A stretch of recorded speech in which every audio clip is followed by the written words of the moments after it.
ಏನ್ ಮಸ್ತ್ ಅಲ್ಲ, ನಿಮ್ ಡ್ಯಾಡ್ದ ಇಂಥ ಸ್ನ್ಯಾಕ್ ಆಪ್ಷನ್ ಇರ್ತೈತಿ. ಇದು ತಿಂದ್ರೆ ನಿಮ್ಗೆ ಸೇಮ್ ಕುರ್ಕುರೆ ಮತ್ತು ಚಿಪ್ಸ್ ತಿಂದಂಗೆ ಅನಿಸ್ತೈತಿ. ವೆಜಿಟೇರಿಯನ್ಸಿಗಂತೂ ಇದು ಹೇಳಿ ಮಾಡಿಸಿ ಸ್ನ್ಯಾಕ್. ನಾವಿವತ್ತು ಮಾತಾಡೋ ಗ್ರೀನ್ ಗೇನ್ಸ್ ಇನ್ ಎಡಿಮಾಮೆ ಬೀನ್ಸ್. ಇದು ತಿಂದ್ರೆ ನಿಮ್ಗೆ 100 ಗ್ರಾಮ್ಸ್ 45 ಗ್ರಾಮ್ ಪ್ರೋಟೀನ್ ಸಿಗ್ತೈತಿ. ಈ healthy and high protein vegetarian snack ಇಂಡಿಯಾದಾಗ ಫಸ್ಟ್ ಟೈಮ್ ಲಾಂಚ್ ಆಗೈತಿ. ಆಮೇಲೆ ಇದು ನಿಮ್ ಲೈಫ್ ಇನ್ ಗೇಮ್ ಚೇಂಜರ್. ನೀವು 100 ಗ್ರಾಮ್ ಚಿಪ್ಸ್ ಹೆಲ್ದಿ ಅಂತ ಹೇಳಿ ತಿಂತೀರಿ, ಆದ್ರೆ 100 ಗ್ರಾಮ್ ಚಿಪ್ಸ್ದಾಗ ಏನಿಲ್ಲ, ಬರೀ ಒಂದು saturated oil, fat, zero protein ಏನು ಸಿಗಂಗಿಲ್ಲ. ಅದ ಸಪೋಸ್ ಈ green gains in healthy and high protein edamame beans ತಿಂದಿರಿ ಅಂದ್ರೆ 45 ಗ್ರಾಮ್ ಪ್ರೋಟೀನ್ ಸಿಗ್ತೈತೆ 100 ಗ್ರಾಮ್ ಒಳಗೆ. ಸಪೋಸ್ ನೀವು ಕ್ಯಾಲರಿ ಡೆಫಿಷಿಯೇಟ್ ಡಯಟ್ದಾಗ ಇದ್ರಿ ಅಂದ್ರೆ, ನಿಮ್ಗೆ ಭಾಳ ಚಿಪ್ಸ್ ತಿನ್ನೋ ಕ್ರೇವಿಂಗ್ಸ್, ಕುರ್ಕುರೆ ತಿನ್ನೋ ಕ್ರೇವಿಂಗ್ಸ್ ಬಂತಂದ್ರೆ ನಾ ಸಜೆಸ್ಟ್ ಮಾಡ್ತೀನಿ ನೀವು ಟ್ರೈ ಮಾಡ್ರಿ. ಇದು ನೀವು 30 to 35 ಗ್ರಾಮ್ ಕನ್ಸ್ಯೂಮ್ ಮಾಡ್ರಿ. ಏನಿಲ್ಲ ಅಂದ್ರೆ ನಿಮ್ಗೆ ಬರೀ 150 ಕ್ಯಾಲರೀಸ್ ಬರ್ತೈತಿ.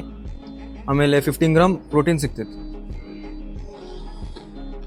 ಕರೆ ಹೇಳ್ತೀನಿ, ಟೇಸ್ಟ್ ಅಂತೂ ಹೆಂಗೆ ಸೇಮ್ ರಿಯಲ್ ಚಿಪ್ಸ್ ಇದ್ದಂಗೆ ಐತಿ.